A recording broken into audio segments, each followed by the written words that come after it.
Bonjour et bienvenue dans cette nouvelle vidéo. Pour ceux qui ne me connaissent pas encore, je suis Lydie et je fais des vidéos beaucoup sur la couture et de temps en temps sur ma vie d'entrepreneur. Aujourd'hui on se retrouve pour le bilan couture numéro 18, ça fait déjà pas mal, numéro 18 je me dis. On va parler d'ensemble paquerette, de robes super flash et de patron maison, c'est parti.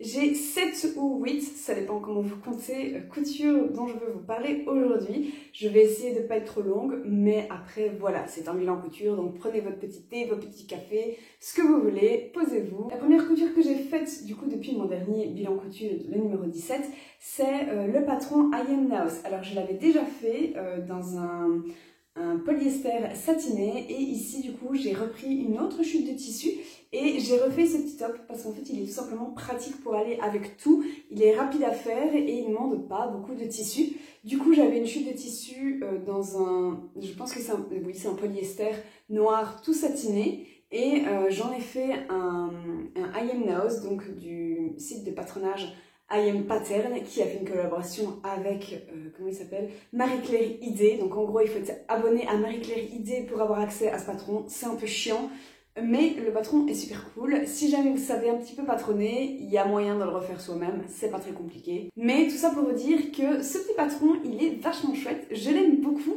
Et voilà, je l'ai fait juste vraiment sans aucune difficulté. J'ai juste un petit peu modifié ma manière de faire ici les bretelles, je sais plus, c'est genre un billet que j'ai retourné mais du coup ça a un petit peu faussé les mesures de mon col et il est un tout petit peu plus long que mon premier I Am Naos et je préférais l'ancien. Donc voilà, il y a juste ça, donc suivre le patron original, je pense que c'est mieux. Ensuite, j'ai fait ma première chemise, je crois, oui. J'ai déjà fait une chemise t-shirt si vous voulez, mais du coup j'ai pas les manches et moi, ce qui est neuf pour moi dans le fait de faire une chemise, c'est pas la boutonnière, c'est pas le col que j'ai déjà fait, mais c'est clairement en fait les manches et le poignet. Le poignet, ça j'avais jamais fait. Je voulais depuis longtemps une petite veste dans un canevas, c'est une chute que j'avais récupérée d'une cousine, et alors je pouvais me faire une mini veste dedans que j'ai réussi à faire. Donc voilà, ce canevas est magnifique, je suis ravie de enfin l'avoir utilisé.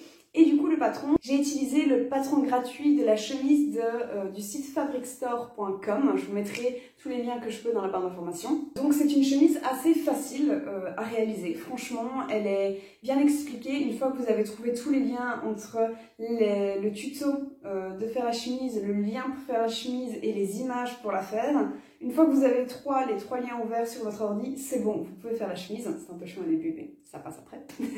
Et donc voilà, je l'ai fait assez facilement. Même pour le petit bout de la manche ici, au niveau du poignet, c'est clairement pas parfait. J'avais plus assez de tissu pour la partie, vous verrez que j'ai fait la finition dans justement le tissu noir satiné de mon top I Am Naos.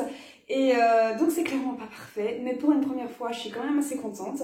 Il faut encore que je m'exerce, que je continue un petit peu dans les chemises. J'en ai pas fait depuis, il faut que je le fasse, parce que c'est l'entraînement, hein, comme d'hab. Mais j'en suis pas mal satisfaite. Là où j'ai encore un souci, et ça vient tout le temps dans les coutures, et ça me saoule, c'est les boutonnières. Les boutonnières, j'arrive à les faire sur la Bernina de ma maman. Elle a une très bonne machine à coudre. Et moi aussi j'ai une très bonne machine à coudre. J'ai la Janome S3 Skyline. Mais mes boutonnières sur ma machine à coudre, j'arrive pas bien à les faire. Il y a des fois ça bug pour peu que ce soit un tissu un petit peu différent, un petit peu plus épais. Ou bien même pas compliqué du tout, hein. Des fois même le coton ça plante, je sais pas pourquoi. J'ai déjà suivi beaucoup de tutos sur les boutonnières, j'ai fait pas mal d'entraînement, mais alors quand je fais le test ça marche très bien, et quand je le fais sur mon tissu, sur ma couture, mon habit quasiment terminé, ça foire. Donc voilà, je suis un petit peu énervée. Et du coup, c'est encore une chose sur laquelle je dois m'améliorer. Bref, tout ça pour dire que du coup, j'ai fait cette petite veste qui à la base est une chemise, mais vous avez compris, je l'ai modifiée en veste. Et elle est canon. Elle donne trop bien, j'en suis trop satisfaite. Je mets cette veste avec un pantalon très taille haute. Et je peux mettre ça avec un petit t-shirt, avec mon top I Am Naos. Et aussi avec ma combinaison rouge en velours. Et ça donne trop bien, je suis ravie.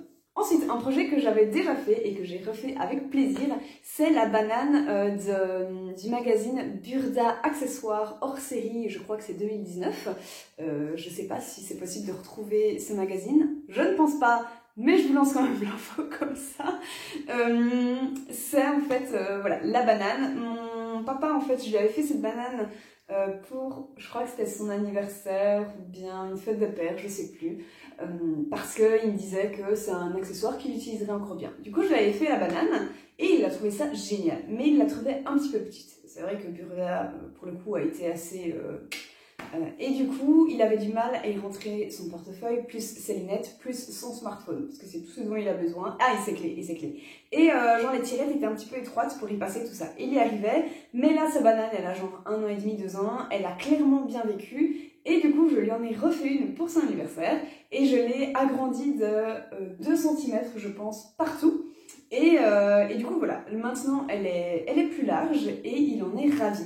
Le tissu aussi, j'avais utilisé la première fois, c'était un simple coton que j'avais thermocollé et je pensais que c'était un coton un petit peu plus épais. Maintenant que j'ai plus d'expérience dans les tissus, je me rends compte que c'était pas spécialement un coton plus épais et qu'effectivement il n'était pas totalement adapté pour l'utilité qu'en a mon papa parce que j'adore papa, hein, mais c'est pas le plus délicat avec ses affaires parce que c'est un accessoire utile en fait.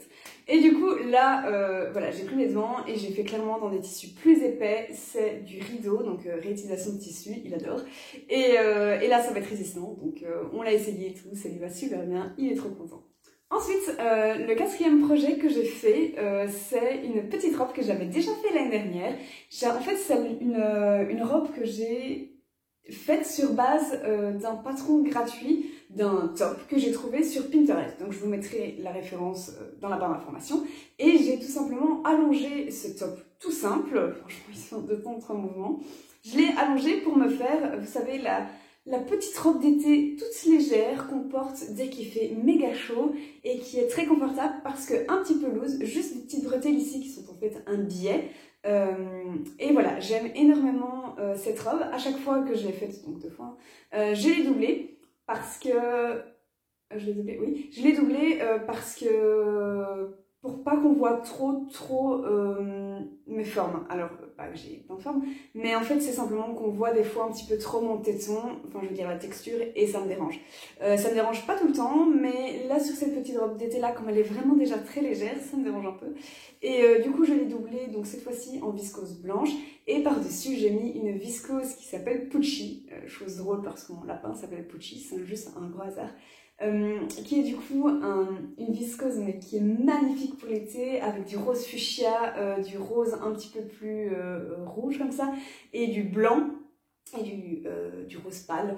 Voilà, elle est hyper peps pour l'été, c'est trop agréable, donc je l'ai fait très rapidement parce que c'est vraiment juste les côtés, tu remontes ta doublure pour faire au niveau du décolleté et tu n'oublies pas d'insérer tes bretelles. Enfin moi je sais qu'il me faut exactement des bretelles de genre 32 cm. Hop, et ça s'est fait très vite. Et puis après, les double ourlets en finition, et c'est fait. Donc pour le coup, très chouette. Je l'ai fait à mon avis, je crois, en une matinée, un truc comme ça. Et elle est hyper chouette, j'en suis ravie. Le tissu, si vous voulez, si vous avez un coup de cœur dessus, toujours disponible chez Chipote et Papote.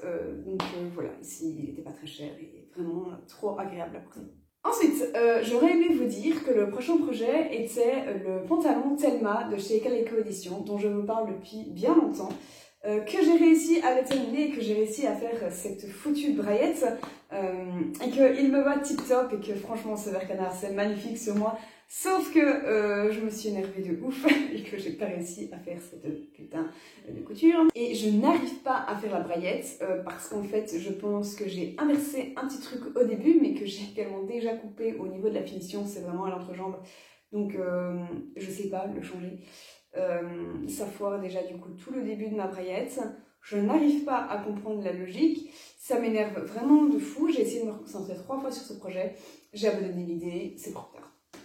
Du coup, pour me consoler de ne pas avoir réussi à faire ce pantalon, j'ai fait cet après-midi-là la jupe, la mini bohème de Vanessa Pouzet dans un Vichy jaune, mais waouh, ça donne trop bien.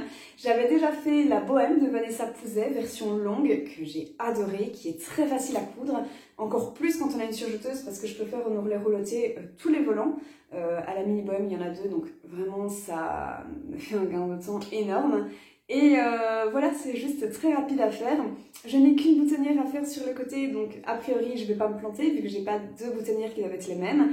Et voilà, j'ai une petite jupe trop mignonne. Malheureusement, depuis que je l'ai fait, il fait rarement beau, donc j'ai pas encore pu la porter, mais j'en suis déjà trop contente. Ensuite, j'ai décidé aussi de ne... Si jamais vous n'avez pas suivi mes précédentes vidéos, j'ai décidé d'arrêter de me casser la tête à vouloir chercher des patrons compliqués pour me faire évoluer. J'ai décidé de plus faire des patrons en fait faciles finalement, que je prends totalement plaisir à faire, sans me dire « Ah là là, mais j'évolue pas assez vite dans la couture, blablabla ». Voilà, je me casse moins la tête et je prends beaucoup plus plaisir à coudre. D'ailleurs, ce temps-ci, je couds beaucoup plus, donc je pense que c'est clairement un signe. Et du coup, on en vient sur le prochain projet que j'ai fait. C'est le t-shirt Odette de la maison Victor. Ce t-shirt, il est tout simple, il est à faire en jersey. Il est gratuit aussi, ça c'est cool. Je sais plus comment j'ai retrouvé plutôt le nom de ce patron, mais très chouette à faire. J'avais simplement besoin de petits t-shirts pour aller au-dessus de tout et de rien, de mes coutures qui sont hyper peps, à juste un jour où j'ai envie de m'habiller, t-shirt blanc, jeans basique, basket basique, vous voyez le truc quoi. Et du coup j'ai fait 2 t-shirts en une soirée, c'était ultra rapide, j'avais oublié à quel point c'est gai de coudre le jersey à la surjeteuse parce que c'est super rapide. Tout ce que j'avais à faire c'était ma finition du bout du t-shirt à la machine à coudre. Et comme ça j'ai pu essayer pour la première fois, oui pour la première fois, les doubles aiguilles parce qu'en fait j'ai encore jamais essayé. Et donc voilà, j'ai essayé de faire la double aiguille, ça a marché super bien, j'étais ravie. J'ai encore un mini rebord comme ça entre les deux lignes de mes coutures, de mes aiguilles doubles. Je sais pas pourquoi, je pense simplement qu'il faut que j'apprenne à maîtriser les aiguilles doubles. Mais bref, du coup j'étais ravie parce que ça donne quand même très bien. Et alors aussi, j'ai utilisé pour la première fois le fil Seraflex. Je sais pas si vous connaissez, mais c'est génial. Alors, on en vend chez Chipotle et Papote, donc c'est pas juste parce qu'on en vend chez Chipotle et Papote, mais en fait c'est vrai que c'est absolument génial. J'ai enfin testé ce truc et c'est trop cool. C'est un fil qui est un petit peu élastique, pas trop mais un petit peu, qu'on utilise à la machine à coudre en point droit quand on coud du jersey. Et vu que c'est un petit peu élastique, on peut faire sa couture au point droit, il n'y a pas de souci pour faire la finition. Et ben ça passe très bien, donc plus besoin du point zigzag qui je trouve n'est pas toujours très élégant, ou plus besoin des aiguilles doubles d'office en fait, pour apporter du coup de l'élasticité. Et voilà, j'ai essayé du coup mon t-shirt gris avec, et révolutionnaire quoi, c'est absolument génial. Je n'ai pas du tout la petite ondulation comme je vous parlais sur le t-shirt blanc dû aux doubles aiguilles. Et voilà, je suis trop fan de ça, donc je suis pour le Seraflex. Et alors, mes 2 dernières coutures, mais que je compte comme une, ça dépend comment vous comptez les affaires, c'est ce que je porte aujourd'hui, c'est mon ensemble Pâquerette verte. J'en suis trop fan, en même temps c'est la dernière couture que je me suis cousue, donc c'est toujours comme ça. Je l'ai fait en vidéo, donc je vais pas trop m'étaler sur le sujet maintenant. Je vous mettrai la vidéo, je crois que c'est la dernière que j'ai faite, ou l'avant-dernière, dans la barre d'informations.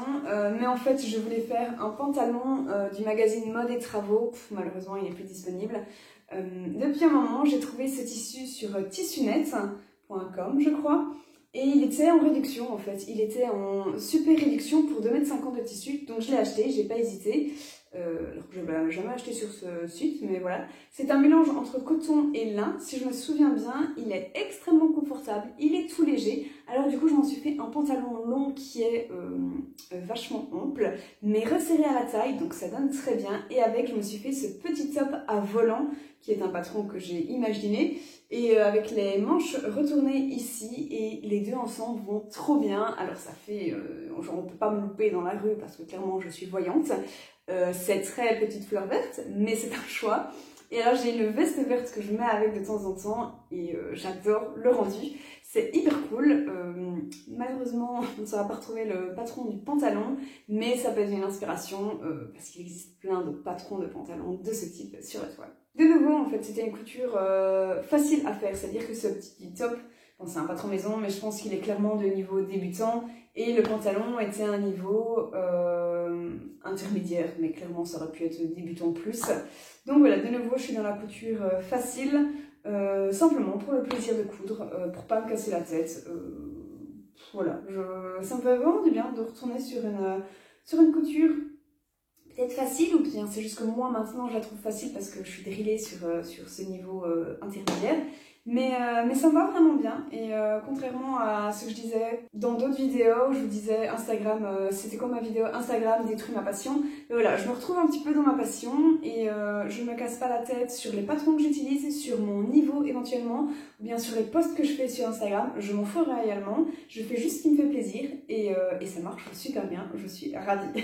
Bref, c'est la fin de cette vidéo. Pour ceux qui se demandent quels seront mes prochains projets de couture, j'ai fait une vidéo bonus. Alors je ne sais pas si elle sortira après le bilan couture ou avant, mais je vous explique un petit peu toutes les coutures que j'ai trop envie de faire en été. Sur ce, moi je vous dis à bientôt dans une nouvelle vidéo. Bisous!